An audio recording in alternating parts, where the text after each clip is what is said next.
Welcome back to my Empires Season 2 recap. Week 6. Let's see what our rulers are up to. Katherine was able to connect the nearby pathways of Lizzie and Flip through both land and water. Later, she would build docks with boats and a ship in a similar style, ran by a fishing villager. To ensure people don't get lost, a light trail above the water is made to her own pier. Wanting to make use of the wings Joel scammed him with, Scott repairs them by using a variety of dyes, sticks and golden nuggets. However, once Shovel comes round, showing off her new wand, he is able to sense the magical aura around it, where we are then led to a story from his adventure days. He had once heard of an ancient temple which had a skull with jewels in both eyes, yet when he found it, there was only one pink jewel. Thinking nothing of it, he took the skull with him to camp and went to bed, only to realise as he woke, his left eye was gone, now a jewel in the skull. He searched for years to get his eye back, to only find a wizard in a swamp, only interested in helping once he showed a skull. Desperate to get his eye back, Scott agreed to give the wizard the skull, which he had wanted to get rid of for a while, and go to sleep. Waking again, everything was gone, as if nobody had lived there. In place of where his missing eye was now a yellow one, which is why he is able to see magical auras. These auras are a variety of colours. Unfortunately, he doesn't know what each colour means yet. Having reminisced of his adventuring days, he commissions Katherine to make him a cool fedora similar to that of his adventuring one he lost years ago. Thus, a potential new ally is made. Messing with more people, Joel returns an alien which the sheriff saved long ago, as he is a toy and wants him to realise it. So he can make a pun of his empire named Stratos. He builds a stratosphere, domed on top with ponds and animals inside it. However, the main centerpiece is the actual stratosphere made of pure solid gold. Having Hermes being returned with a shell of Sausage's hardwood, he tries to top it by returning a golden axolotl which has a funny name. We'll know this in Sausage's next episode. Making use of his fountain, he pours in some essence of the gods in with his elytra to get a wings fit for a god, which he claims he is. Before using an enchanted golden apple as a banner pattern, Sausage actually decides to spend time with his child, going fishing, giving too many cookies, and showing how to slaughter cows before returning to find their daddy. Receiving fog lights from Pixel with a free magma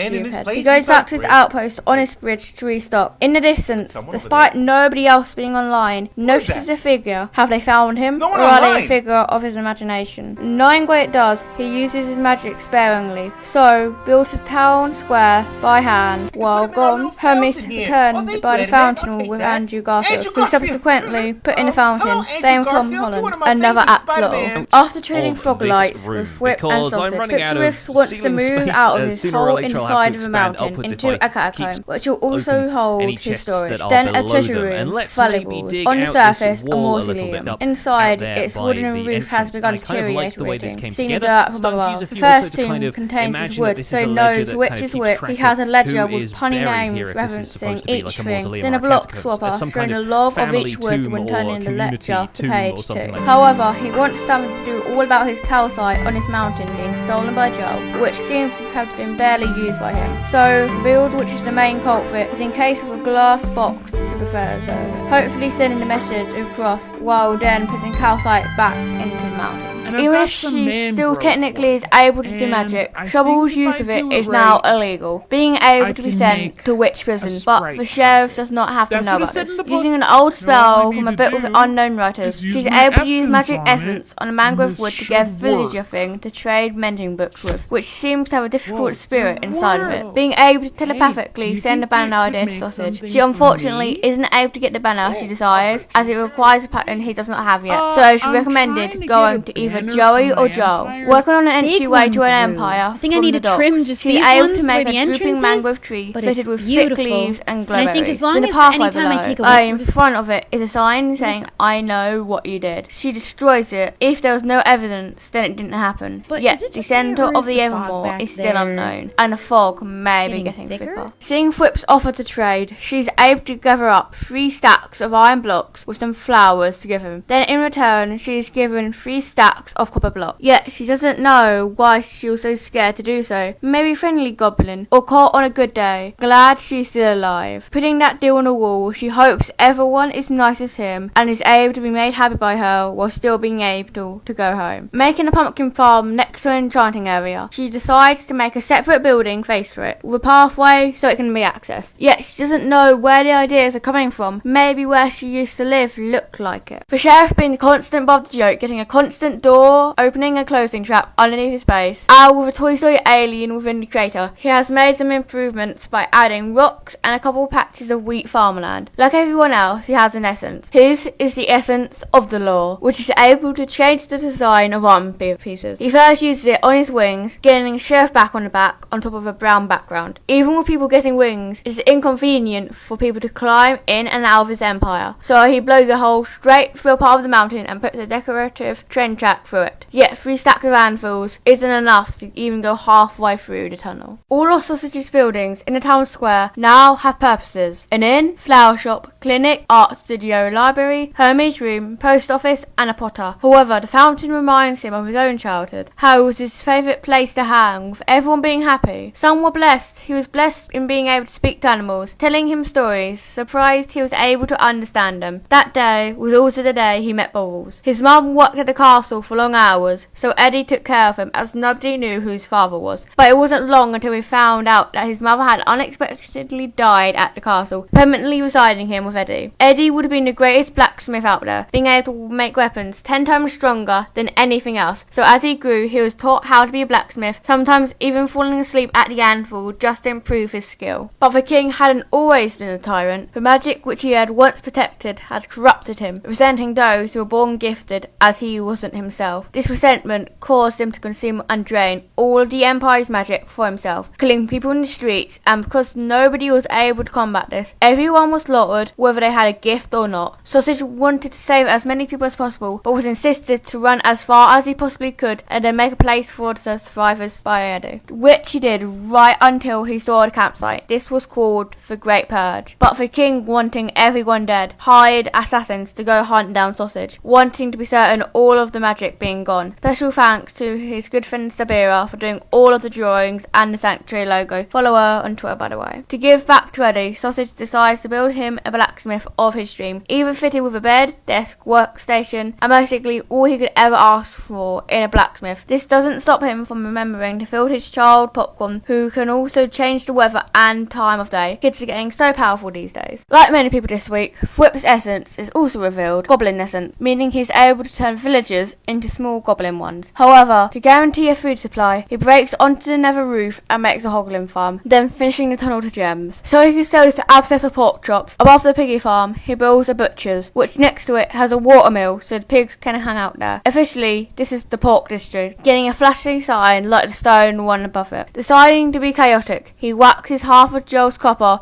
one stage before completion so it isn't obvious, but puts a cage above a warden because people have been stealing stuff and leaving signs. He is a devout follower of the sheriff. Pixlriffs' new glass cage is quite noticeable to Joel, and he decides to check it out. He didn't know he couldn't take the calcite, but respects the hustle, taking him 1.5 hours of non-stop mining glass to remove it all. So in retaliation, covers Pixel Mountain with the glass, but is caught in the act and it looking like as if it was cling filmed. Having built an expandable entrance to a mega dense area by the fountain to calm him down, he had realised the spear in the stratosphere was gone. The world is truly at stake, needing an investigation. Yet before that, he needs to go all out for a gift to Sausage, as he does so much for him, giving him a bending books, gold, emeralds, and 2 bits of netherite. A very hard item to get, taking him a long time. On that note, thank you for watching my Empires Season 2 Week 6 recap. If you enjoyed this video, like and subscribe with the bell so you are notified of my next recap. Maybe even leaving a comment. Goodbye.